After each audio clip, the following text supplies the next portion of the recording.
Greetings and welcome to the pod. Now, last time we talked about stingers, we learnt some very valuable insights. Yeah, don't wee on people. It in fact makes it worse. It agitates the tentacles and things, and they will fire off more if you pee on someone that's been stung. So don't. It's just bad. Now, it turns out there may be some better solutions out there on the horizon.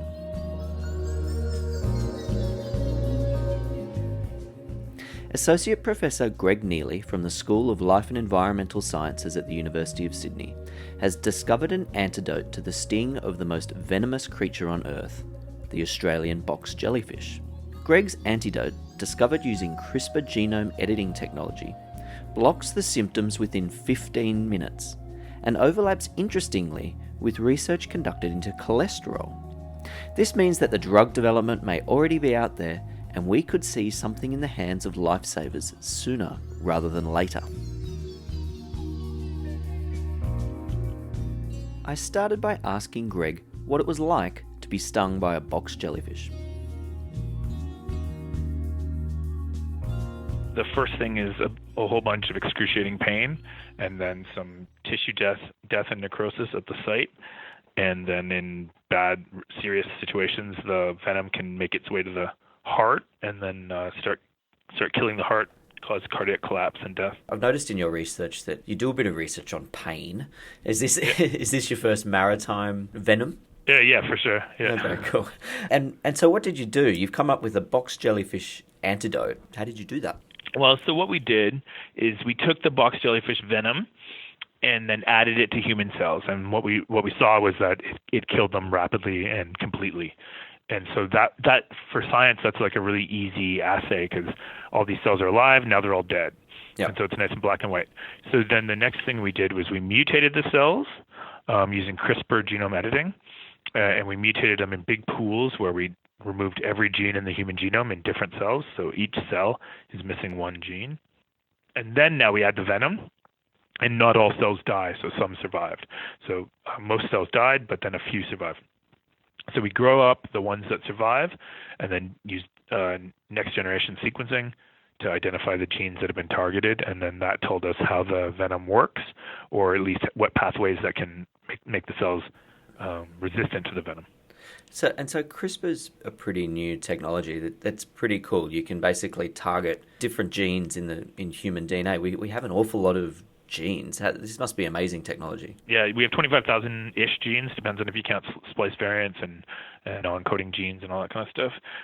But yeah, CRISPR genome editing works on all of them. It's just based on DNA sequence, and so we can bring in, basically the sequence brings in an enzyme that cuts the genes, so we just link the DNA sequence with the gene, so it's a guide RNA, it's called, and then the Cas9, the enzyme, is recruited to wherever we want in the genome and just cuts that gene. And so basically it's super efficient. Okay, and so then you found the human cells that survived with their genes edited. Did you edit 25,000 genes, or did you know where to look to start with? No, it was unbiased. So I don't think we did full 25,000. I think we did about 19,000. Wow. So there must have been, I mean, how many? I sometimes struggle with the scale of these things. How many human cells would have been in the trial to start with? Millions, I guess. Yeah, hundreds of millions. Hundreds of millions, and then you can grow the ones that work. And so, which genes were found to be important in the box jellyfish venom pathways? So from the human side of things, our top hit was this transmembrane calcium transporter called ATP2B1. And so that was kind of what we think is probably the receptor that's helping the venom get into the cells, but we haven't fully proven that. And then we hit a bunch of genes that are involved in cholesterol biogenesis. Right. So genes that make cholesterol in your cells. Yep. What's the venom doing with cholesterol? So cholesterol is well known to keep the plasma membrane fluid. So it's the plasma membrane, like the outside of the cell, is this phospholipid bilayer. And within it is cholesterol kind of dissolved in there, and that gives the cell membrane its kind of flexibility and fluidity. And so basically, we wouldn't think the venom is directly acting on these cholesterol biogenesis genes. We think that basically the venom requires the end product, which is cholesterol, to be in the membrane for the venom to work properly. Okay, so it just kind of makes it fluid enough to get through, or something like that helps transport it through, maybe not directly, but some way. It's probably directly binding to cholesterol, but not to the proteins, just the end product. Okay. And so there's a whole big field studying this since the 90s, looking at lipid rafts or membrane microdomains. And so there's cholesterol-rich microdomains and microdomains that don't have cholesterol. So all that kind of stuff was like really well characterized. And then when we hit this pathway, we're like, oh, this is how it's working. So that's kind of lucky in a way, because we've got lots of drugs to treat cholesterol. Cholesterol is a health issue. Do any of the drugs work quick enough to stop a jellyfish pain? Yeah. So I mean, the drugs that you use to manage your cholesterol in your body, those ones we didn't test them actually, but they probably wouldn't work fast enough for this situation. But in this case, we took a drug which is has been well used over the years. It's usually used to deliver other drugs, so it's kind of almost like a little donut where the center is usually filled with a drug, but in this case it's empty and it's hydrophobic, so it's like things like cholesterol can stick into the hole, and so we used that drug, and then that drug just sequesters all the cholesterol out of the system like immediately, and then blocks the jellyfish venom from working. And also that drug could also be acting directly on the jellyfish venom. We didn't address that, but that's a likely possibility as well. Okay. So how long have you got then? If you get stung, you're in excruciating pain and you can hardly move, and you need to get this stuff, how long have you got? So in our system, we did a time course. And so if we add the drug before venom, you're great, no problem. That's the strongest effect. But we had a 15-minute window, so we can add the drug up to 15 minutes after the venom and still block the vast majority of the effects. Yeah, that'll help the topical stuff, I guess. But if it gets into your bloodstream and gets to your heart, that's going to be a problem, right? It's not a miracle solution just yet. Yeah, I think that's probably true. It's not a miracle solution yet. It could be. We'll see. But basically, when you get stung and the venom gets injected into your skin, there's a time where we could probably stop the venom from spreading by blocking its ability to get through all the cells. Right. Okay. So it's possible that if you get in early enough, we could stop the damage. And then the other possibility is a little more invasive approach where we have a syringe filled with this drug, and if you're going into cardiac arrest, then it just gets injected into your heart, and that might also be okay. We know this drug is fairly safe. I'm not sure anyone's ever injected it directly into the heart, though. Okay. Yeah, so some clinical trials await. It's interesting. I spoke to Jamie Seymour a month ago or so, and I read that you got your jellyfish from him up in Cairns, which is pretty cool. And he was talking about how, yes, you don't bandage up a box jellyfish bite because it may well squeeze out more venom into your skin. So you're thinking not so much a cream because that might rub more venom into your skin, but some sort of spray? Yeah, we're thinking a spray. And so like one possibility would be to dissolve this in vinegar, and then you just have already the same effect of adding vinegar, but now an additional effect that the drug within the vinegar can pull out all the cholesterol and also probably detoxify the venom itself. Okay. Cool. So I read that this is like the first of its kind.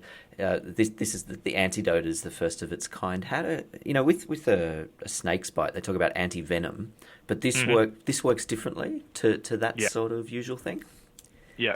So normally when you have like a venomous deadly critter, you'll extract the venom and then inject it into like a sheep or a horse or something, and create a immune response against it. Probably heat and activate it, then inject it into a sheep or a horse, and then you collect the blood from the sheep or the horse, and you collect the antibodies.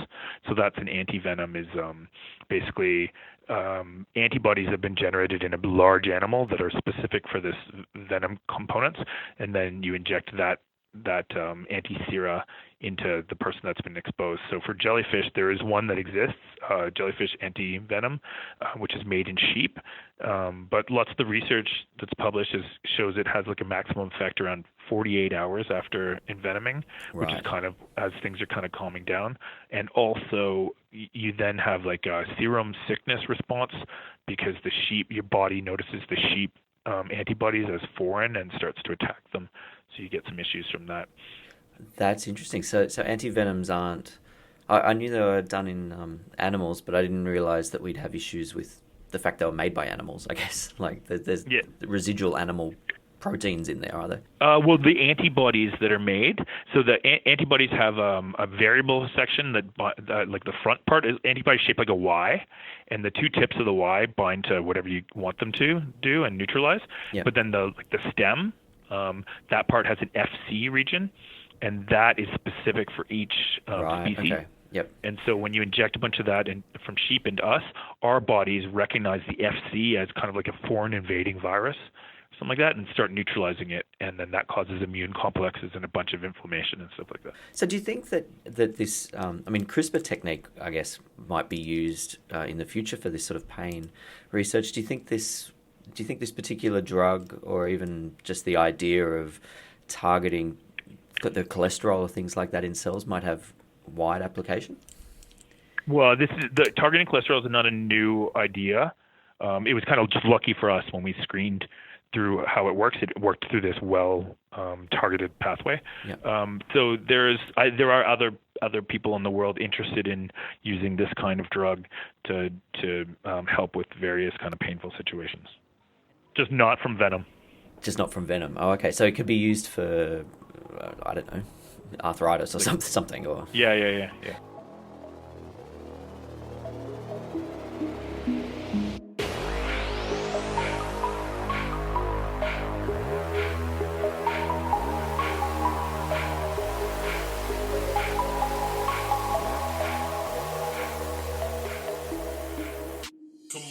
And so your background, you've come from Canada via Austria to Australia. Have you always studied pain research? What's your background? So I started my PhD, and I started doing research in 1997, and I think I started my PhD in 98, doing human blood immunology and HIV infections and HIV pathogens. So when you get HIV and then you get AIDS, you get infected with these different kinds of pathogens than healthy people get infected with. And so I started studying that. And then in 2000, so I was human immunology. And then in 2003, when I moved to Vienna, switched to functional genomics. So basically just lots of this kind of stuff, screening to find genes that control stuff. And the main focus was pain, but I also studied heart function and heart function under stress. Which is exactly what a box jellyfish would do as well. Totally. So yeah. So that's really fascinating. And I guess CRISPR is changing this field quite a lot. Absolutely, yeah. CRISPR is like a massive breakthrough. Wow, and so that's where do you see yourself going in the future? So we used whole genome pooled CRISPR screening for this paper, and we're doing that all the time now in lots of different diseases or situations. One of the most powerful things for this technology is identifying how toxins or environmental, like so venoms or toxins or environmental contaminants can damage human cells. So we're actually now kind of switching into some of that. So we're looking at major industrial contaminants that are suggested to have effects on human health, but it's not clear how. It's not clear how they work. And so then now we're using this exact approach that we used for the venom to figure out how some of these dangerous things work. So this is probably also pretty applicable to something like cancer, I guess. I know you shouldn't just say cancer because it's a big thing and everybody's got a cure for cancer, but I guess in things that you don't know the pathways for, this is a pretty interesting approach. Yeah, so for this pooled CRISPR screening, the most powerful approach application for cancer, there's a paper maybe a month ago where they took 450 different cancer tumors from different people, and then they used this whole genome CRISPR approach as well. But instead of looking for resistance, they looked at how to kill those cells instead. And so basically, so I told you we're knocking out 20,000 genes and then adding venom, and almost everything dies, and we look for like the 0.1% that survives, and that's the resistant pathway. Yep. What other people have done is taken tumors that we don't know exactly how to kill, knock out every gene in the genome, and then let them live for a little bit, and then collect later and look for what's missing. And so it's called a dropout screen. And so you're basically looking for how do you kill each kind of cancer. Yep. And that's super awesome. So then now there's just a ton of new drug targets that we can, like, there's not enough researchers in the world to follow all the new ways we can use this technology.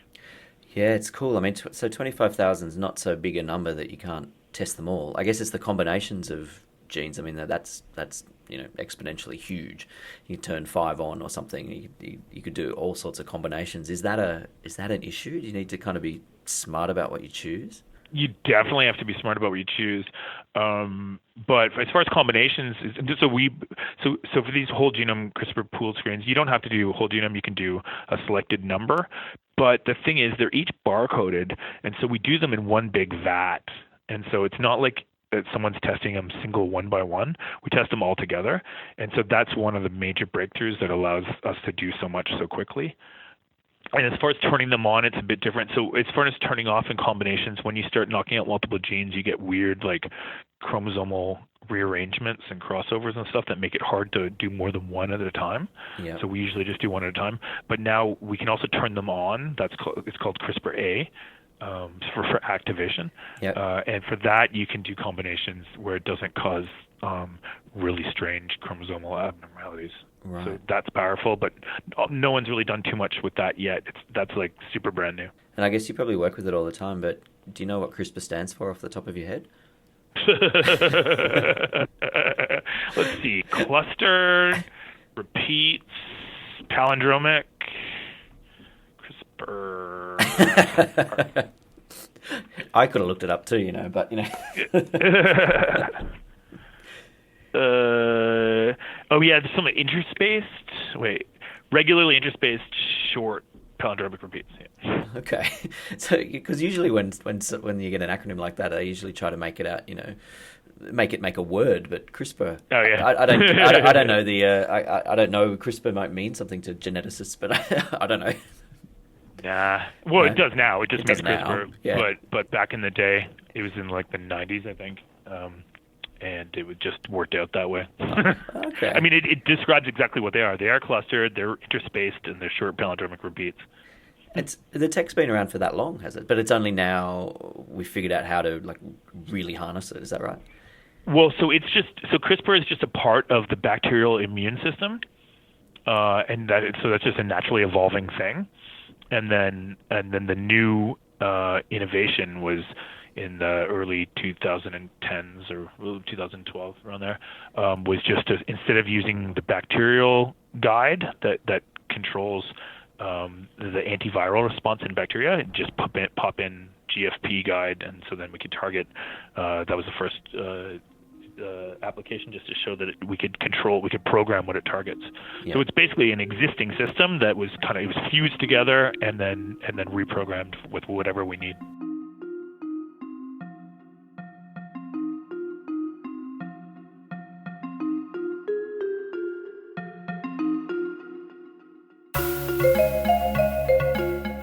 Thank you very much to Associate Professor Greg Neely from the School of Life and Environmental Sciences at the University of Sydney for that fascinating chat about a possible antidote for jellyfish.